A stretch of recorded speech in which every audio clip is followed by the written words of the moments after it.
Now we're a $20 million company. You can't just keep doing things the same way and expect a different result. We should actually have like a care fund so we can do this all the time. I've encouraged everyone on my team to have a number two. I do think that it's something that every business owner should be thinking about.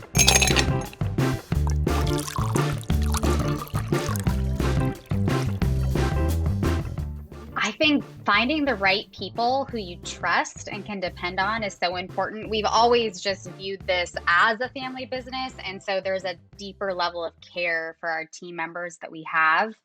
So, and realizing, the reason we made it to the milestones we did is because we realized we had to change things. You can't just keep doing things the same way and expect a different result. That's insanity. So, realizing at every mark that we needed to change a bit, we needed to adjust the structure. We really needed to hone in on what we wanted that culture to be, which was a deep caring for the person of our team members and really getting to know them and being able to have that relationship. One thing that we've done, we implemented in 2010 is our care fund. And this is something we saw a need for because we have a lot of low income people working for us, minimum wage jobs. We've always paid above minimum wage, but that doesn't get you very far. A lot of these people have multiple jobs. So we would have team members who couldn't make it to their job site. And so we were giving them $50 to fill up their tank or whatever it may be. I remember one Christmas, we had a team member who we knew was not going to be able to celebrate Christmas with their family because they didn't have the money for a tree. They didn't have money for gifts for their family. They didn't even have money for groceries. And so our general manager had heard about this and came to my mom and I and were like, what can we do to make sure that they have a great Christmas? Because they were such a valuable employee. They bled MSNW. And so we decided to give them a Christmas. And so on Christmas Day, we brought them a tree and a ham and gifts for their children. And just the amount of joy that we were able to give their family and also felt as well by being able to gift that was phenomenal. And so from that, we decided, we should actually have like a care fund so we can do this all the time. So we developed that. And what it is MSNW allows team members to give money out of their paycheck every single pay period, whether it be $1, $10, whatever. We actually have one person who gives $100 out of their paycheck every single pay period. So this is the team in general. This is not just you guys on at the executive level. This is like, hey, it's open to the entire team. This is the team. So it's very transparent. It's very transparent. And then MSNW matches at 100%. So the team donates and then we give a match. And so all of those funds are used for MSNW team members. They're not for outside use at all. So another instance that we had that happened about 2 years ago is we had a gal who was trying to escape a domestic violence situation.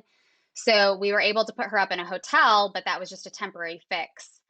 And in talking with her, she had enough money for rent, but she didn't have enough money for a deposit to get out of the situation. And so we were able to gift her the funds for a hotel and then gift her the deposit so she could get out of that really scary situation and get on her feet.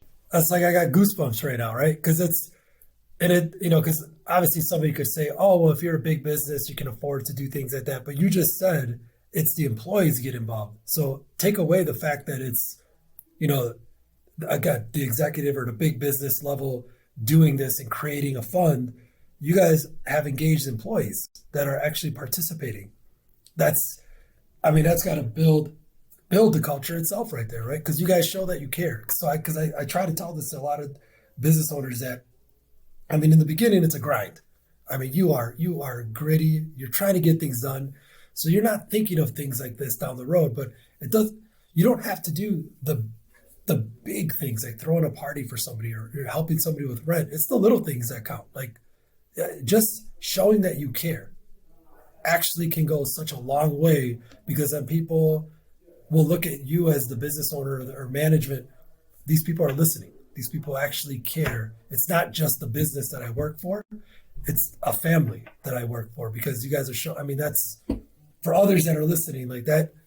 that's a key takeaway on, just being empathetic to the team that you have out in the field, because you it's a low income job. There's no way around it. The entry level positions, or the technicians that are in the field, yeah, it would be great to pay them 30, 40, 50, $60 an hour, but we wouldn't be in business. We wouldn't have the opportunity to give them these jobs.